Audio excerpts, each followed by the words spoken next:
ධම්මං මුනි රාජස් සුනන්තු සබ්බ මොක්ඛදං ධම්ම ශ්‍රවණ කාලෝ අයං වදන්තා ධම්ම ශ්‍රවණ කාලෝ අයං වදන්තා ධම්ම ශ්‍රවණ කාලෝ අයං වදන්තා නමෝ තස්ස භගවතෝ අරහතෝ සම්මා සම්බුද්දස්ස නමෝ තස්ස භගවතෝ අරහතෝ සම්මා සම්බුද්දස්ස නමෝ තස්ස භගවතෝ අරහතෝ සම්මා සම්බුද්දස්ස ජානතෝ අහං වික්ඛවේ පස්සතෝ ආසවානං khයං වදාමි නාඨානතෝ නාපස්සතෝ කිංච වික්ඛවේ ඥානතෝ කිං පස්සතෝ ආසවානං khයෝ හෝති යෝනිසෝච මනසිකාරං අයෝනිසෝච මනසිකාරං අයෝනිසෝච කෝ භික්ඛවේ මනසිකරෝතෝ අනුපන්නා චේව ආසවා උප්පජ්ජති උප්පන්නා ච ආසවා පවද්දම්ති යෝනිසෝච කෝ භික්ඛවේ මනසිකරෝතෝ අනුපන්නා චේව ආසවාන උප්පජ්ජති උප්පන්නා ච ආසවා පහියම්ති සද්ධා ගුණගරුක වාසනාවන්ත පින්වතුනි විශේෂයෙන් ධම්රස TV මාධ්‍ය ඔස්සේ මට ලැබුණු ආරාධනාවට අනුව මේ සන්ධ්‍යා භාගයේ උතුම් ලෝකෝත්තර සී සද්ධර්මය සහිතව ධර්ම දේශනාවක් සිදු කිරීමටයි බලාපොරොත්තු වන්නේ. ඉතින් මේ ධර්ම දේශනාව සවන් දීමේදී සහ ඒ මෙනෙහි කිරීමේදී ඔබ සෑම දිනාටම තම තමන්ගේ නැණ පරිදි අවබෝධ ඥානයට පැමිණීමේ හැකියාව ඇති වේ. ඉතින් මූලික වශයෙන් මම ස්තුතිවන්ත වෙනවා ධම්රස TV මාධ්‍ය ජාලයට මේ අවස්ථාවේ මේ ධර්ම දේශනාව සඳහා ආරාධනා කිරීම සහ වැඩමවීම පිළිබඳව අද දවසේ දේශනාවට මාතෘකා කරගත්තේ ත්‍රිපිටකයේ මජ්ක්‍ධිම නිකායේ මූල පණ්ණාසකේ දෙවැනි සූත්‍ර දේශනාව හැටියට තියෙන සබ්බාසව සූත්‍රයේ අනුසාරයෙන් මේ සබ්බාසව සූත්‍ර දේශනාව විනාඩි කිහිපයකට කෙටි කරලා සිදු කරන්න පුළුවන් දේශනාවක් නෙවෙයි. නමුත් මේ මාධ්‍ය ජාලයේ අප සඳහා වෙන් කරලා තියෙන ඒ කාල සීමාවත් එක්ක මම බලාපොරොත්තු වෙනවා මේ දේශනාව කොටස් වශයෙන් ක්‍රමානුකූලව දේශනා කරන්නට. ඒ අනුව මේ සබ්බාසව සූත්‍ර දේශනාවේ දේශනා මාලාවක් හැටියට දේශනා කරන්නට බලාපොරොත්තු වෙනවා. ඒ පළවෙනි දේශනාව හැටියටයි අද දවසේ දේශනාව මේ අවස්ථාවේ සිදු කරන්නේ. මේ සබ්බාසව සූත්‍රයේ ඒ කරුණු එකිනෙක විස්තර කරමින් උතුම් ලෝකෝත්තර සී සද්ධර්මය සෑම දිනාටම අවබෝධ කර ගැනීම පිණිස මේ දේශනාව ඉවහල් වෙයි කියලා අපට හිතෙනවා. ඉන් අනුව මෙතෙන් සිට ලෝතුරා බුදු පියාණන් වහන්සේ ඒ බික්කු මහා සංඝ රත්නය ඉදිරිපිටදී සිළු ශ්‍රාවකයන්ට දේශනා කළ සිළු ආශ්‍රවයන් නැති කිරීම පිළිබඳව දේශනා කළ ඒ උතුම් සප්තාසව සූත්‍ර දේශනාවට අපි අහුම්කම් දෙමු. ජානතෝ අහං වික්ඛවේ පස්සතෝ ආසවානං khයං වදාමි නාජානතෝ නාපස්සතෝ. බුදුරන් වහන්සේ එතන දේශනා කරන්නේ ජානතෝ පස්සතෝ වශයෙන්. ජානතෝ පස්සතෝ කියන්නේ යමක් දැනගන්න ඕනි, ඒ වගේම යමක් දැක ගන්න ඕනි. ඒ දැන ගැනීම දැක ගැනීම තුල තමයි අපිට කවදා හෝ ඒ උතුම් සී සද්ධර්මය අවබෝධ කර ගැනීමේ හැකියාව ඇති වෙන්නේ. ඒ දැනගත්තේ නැත්නම් දැකගත්තේ නැත්නම් ඒ කාරණය අපිට කිසිම දවසක ඒ උතුම් සී සද්ධර්මය අවබෝධ කර ගැනීමට ආර්ය තත්වයට පත්වීමට හැකියාව උදා වෙන්නේ නැහැ. එනම් මේ ආර්ය තත්වයට පත්වීමේ හැකියාව උදා වීමට නම් ඒ දැන ගැනීම සහ දැක ගැනීම අනිවාර්ය අංගයක් වෙනවා ලෝකෝත්තර සී සද්ධර්මය තුල. ලෝකෝත්තර සී සද්ධර්මය තුල මේ කාරණේ අවබෝධ කර ගැනීමට නම් අප විසින් දැනගත යුත්තේ කුමක්ද, දැකගත යුත්තේ කුමක්ද කියන කාරණය අපි හිතන්න ඕන. කිංච වික්ඛවේ යහනතෝ කිං පස්සතෝ ආසවානං khයෝ හෝති යෝනිසෝච මනසිකාරං අයෝනිසෝච මනසිකාරං. කුමක්ද දැනගත යුත්තේ, කුමක්ද දැකගත යුත්තේ කියන කාරණය තුල යෝනිසෝ මනසිකාරය සහ අයෝනිසෝ මනසිකාරය තමයි අප විසින් දැනගත යුත්තේ, දැකගත යුත්තේ වන්නේ. ඒ නිසා යෝනිසෝ මනසිකාරය සහ අයෝනිසෝ මනසිකාරය පිළිබඳව අපගේ අවබෝධ ඥාණයට එළඹීමට නම් ඒ කරුණු කාරණා වෙන වෙනම අපි විසින් විග්‍රහ කරගත යුතු වෙනවා. එතනදී මුලින්ම යෝනිසෝ මනසිකාරයට කලින් විස්තර කරනවා අයෝනිසෝ මනසිකාරය කියන්නේ කුමක්ද? ඒ අයෝනිසෝ මනසිකාරය අපි විසින් හඳුනාගන්නේ කොහොමද කියන කාරණා. අයෝනිසෝච වික්ඛවේ මනසිකරෝතෝ අනුප්පන්නා චේව ආසවා uppajjati. uppannā ca ආසවා පවඩ්ඩන්ති. හටගත් නැති ආශ්‍රව ධර්මයන් හට ගන්නා වූද හටගත්තා වූ ආශ්‍රවයන් තව තවත් වැඩෙන්නා වූද යම් සිතුවිල්ලක් වේද ඒ සිතුවිල්ල අයෝනිසෝ මනසිකාරයේ හැටියට දේශනා කරනවා. ඒ වගේම යෝනිසෝචකෝ භික්ඛවේ මනසිකරෝතෝ අනුප්පන්නා චේව ආසවා න uppajjati uppannā ca ආසවා පහියන්ති. යම් කෙනෙක් යම් සිතුවිල්ලක ඉන්නකොට ඇති නොවුණු ආශ්‍රවයන් ඇති වෙන්නේ නැත්නම් ඒ වගේම ඇති වෙච්ච ආශ්‍රව ධර්මයන්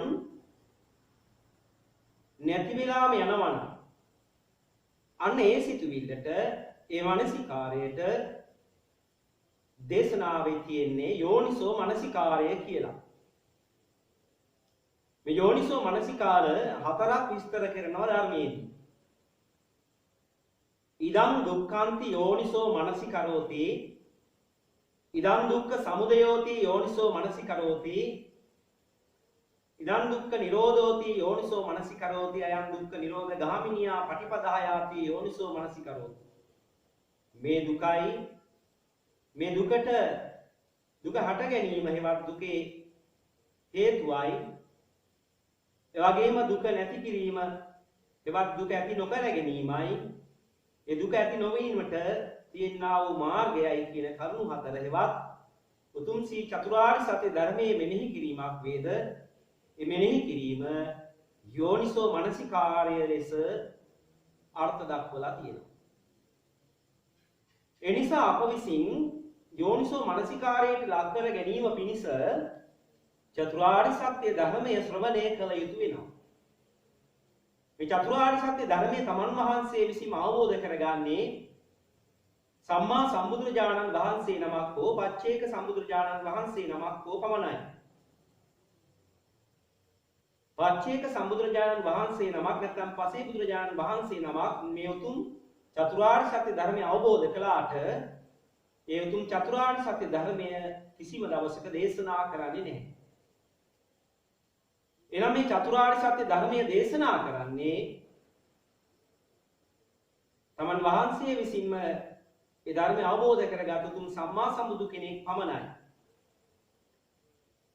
ලොව සම්මා සම්බුදුරජාණන් වහන්සේලා කල්ප ගණන් ගිහිල්ලා බිහි වෙන්නේ.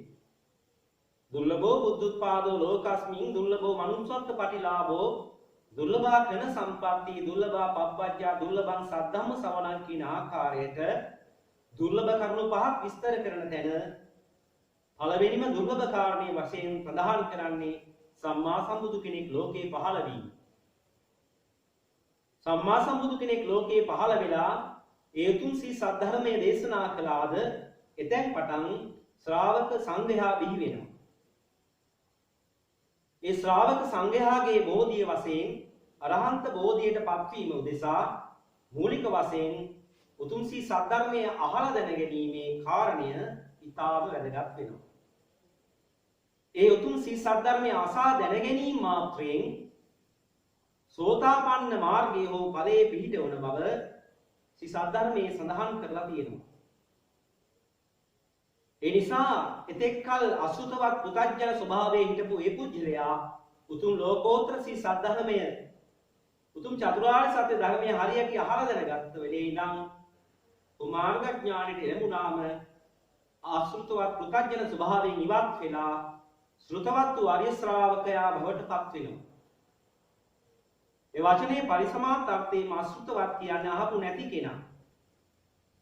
ඒ වගේම වචනේ පරිසමාප්ත අර්ථයෙන්ම ශ්‍රුතවත් කියන්නේ අහපු කෙනා. එහෙනම් මොකද අහන්න ඕනේ? උතුම් සී සද්ධර්මය. ඒ උතුම් සී සද්ධර්මය සඳහා තමන්ගේ දෙසවන් යොමු කළතින් ඒ දෙසවන් යොමු කිරීම තුළ තමයි ඔහුට උතුම් සෝතාපන්න මාර්ග ඥානය කරා එළඹීමේ හැකියාව තියෙන්නේ. එහෙනම් සෝතාපන්න මාර්ග ඥානයට එළඹීමට නම් ඒකාන්ත වශයෙන්ම චතුරාර්ය සත්‍ය ධර්මයේ අසා දැනගත යුතු වෙනවා. එහිදී විස්තර කරනවා ධම්මචක්කස් පවත්වන සූත්‍රයේදී චතුරාර්ය සත්‍ය ධර්මය අවබෝධ කරගත යුතු ආකාරය පිළිබඳව ඒවන් ත්‍රිපරිවට්ටන් ද්වාදසාකාරං කියලා. වට්ට තුනකිනුත් ආකාර 12කිනුත් මේ චතුරාර්ය සත්‍ය ධර්මය අවබෝධ කළ කෙනා රහත් ඵලයටපත් වෙනවා. මේ පළවෙනි වට්ටය තුල සෝතාපන්න මාර්ගඥානයේ සිට සෝතාපන්න ඵලයේ දක්වා එළඹීමේ හැකියාව තියෙන ශ්‍රුතවත් වීම තුල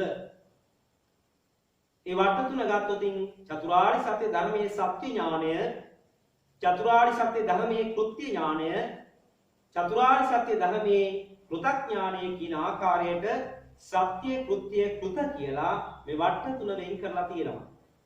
එහිදී ද්වාදසාකාරං කියලා කියන්නේ මේ වට්ට තුනෙන් චතුරාර්ය සත්‍ය ධර්මයේ වැඩි කළ විට ඒ තුන් ආකාරයේ හතරෙන් වැඩි කරාම 12 ආකාරයකටපත් වෙනවා. එනම් පළවෙනි ආකාරයටපත් වීමේ සෝතාපන්න මාර්ගඥානයේ හෝ සෝතාපන්න ඵලයේ පිහිටීමේදී ඔහු විසින් සත්‍ය ඥානය තුල පිහිටිය යුතු වෙනවා. ඒ සත්‍ය ඥානය දුක්ඛේ සත්‍ය ඥානය, දුක්ඛ සමුදය සත්‍ය ඥානය, දුක්ඛ නිරෝධේ සත්‍ය ඥානය, දුක්ඛ නිරෝධ ගාමිනී පටිපදාරි සත්‍ය ඥානය කියන සත්‍ය ඥානයට එළඹෙන්නේ උතුම් සී සද්ධර්මයේ ශ්‍රවණයෙන්ම පමණයි.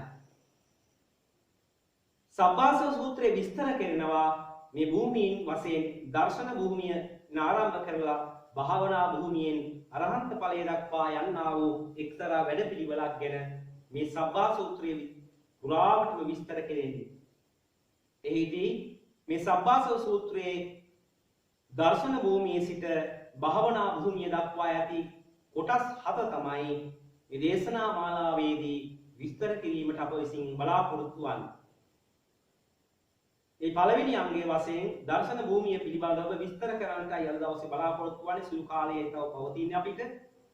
ඒ දර්ශන භූමිය පිළිබඳව අපි විස්තර අපි සඳහන් කරගනිමු.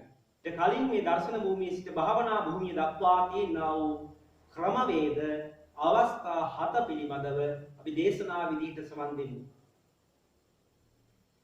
අත්ති වික්කවේ ආසවා දස්සනා පාතබ්බා අත්ති ආසවා සංවරා පාතබ්බා අත්ති ආසවා පටිසේවනා පාතබ්බා අත්ති ආසවා අධිවාසනා පාතබ්බා අත්ති ආසවා පරිවර්ජනා පාතබ්බා අත්ති ආසවා විනෝදනා පාතබ්බා අත්ති ආසවා භාවනා පාතබ්බාති.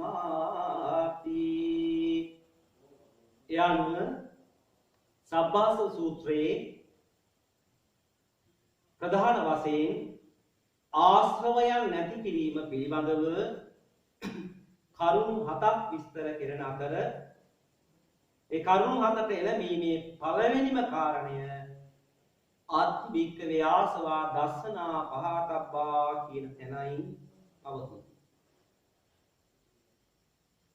මේ දර්ශනයට එළඹීම පිළිබඳවයි අපි මූලික වශයෙන් සාකච්ඡා කළ යුතු වන්නේ, දේශනා කළ යුතු වන්නේ, සවන් දිය යුතු වන්නේ.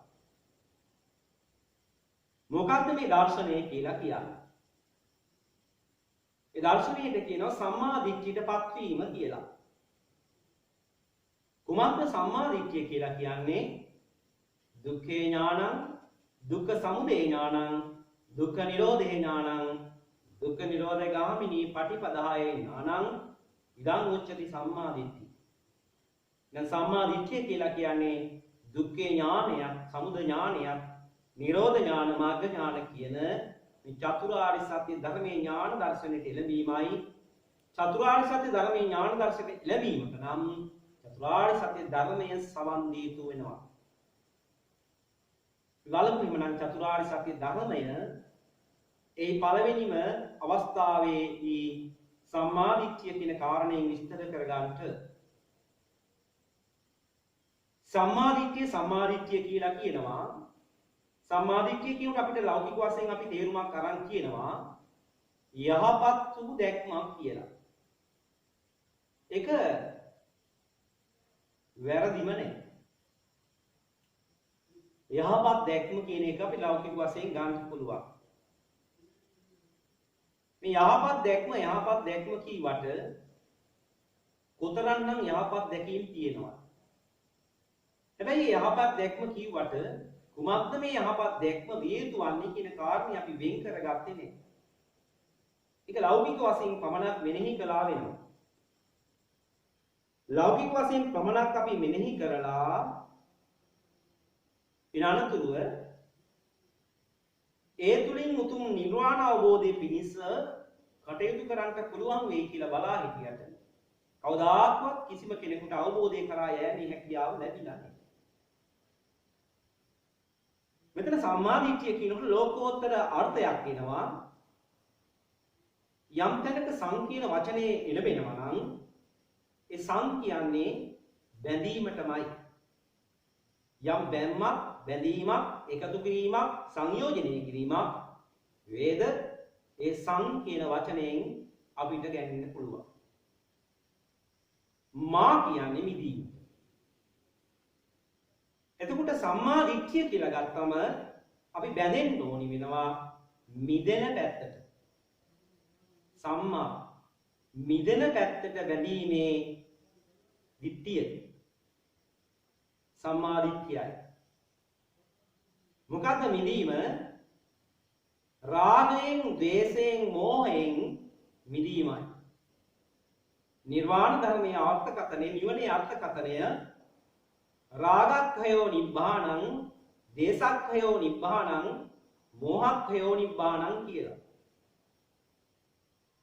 අපගේ සෑම දිනාගේම සිත අව්‍යාකෘතව හටගන්න. හරි ප්‍රභාස්වර වූ චිත්තයක් හටගත්තා වූ ඒ චිත්තය තුල රාගය, ද්වේෂය, මෝහය කියන කිසිම අකුසල ධර්මයක් පවතින්නේ නැහැ. ඒ අකුසල ධර්මයකින් නෙවෙයි හිත හටගන්නේ අව්‍යාකෘත ප්‍රභාස්වර ස්වභාවයෙන්. ඊතරා තැනක බුදුරන් වහන්සේ දේශනා කරන්නේ උපංසිත ප්‍රභාස්වරයි. ඒ ආගන්තුක උපක්ලේශයන්ගෙන් කිලිටි ගැන්වෙනවා.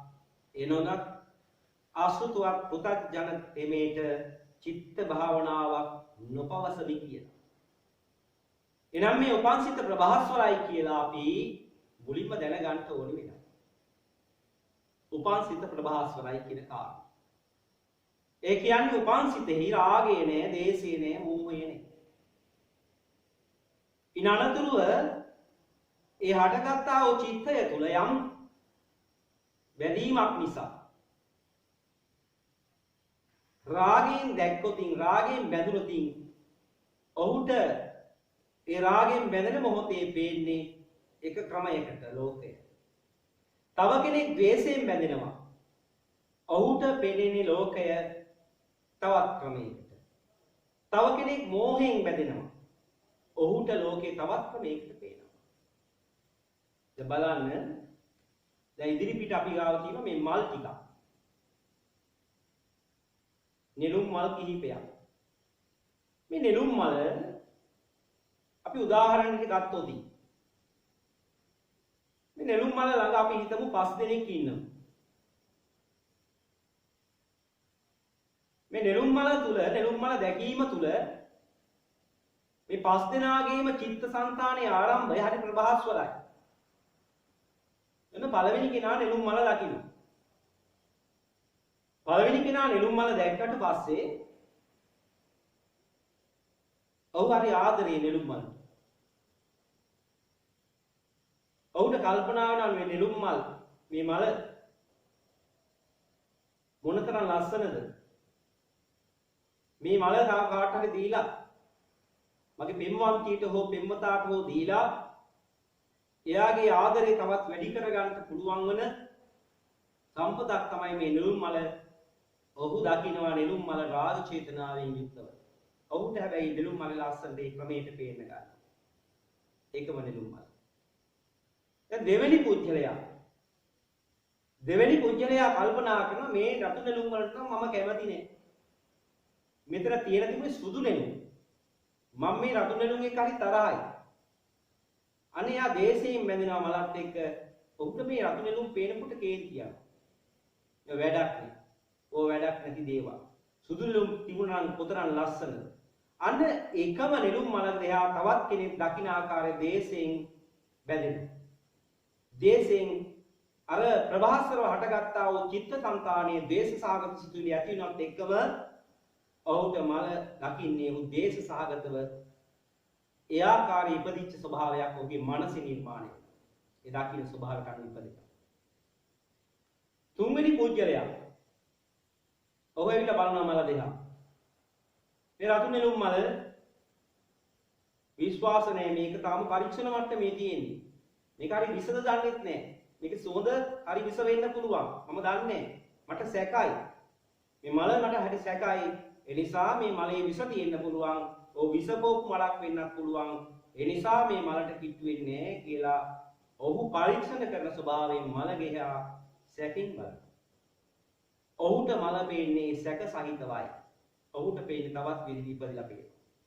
ඒ බැඳෙන විදිහට උපදින ස්වභාවයක්. ඔහු බැඳුනේ විචිකිච්ඡාවෙන් බැඳෙනකොට ඒක මෝහ මූලික සිතක් වෙනවා.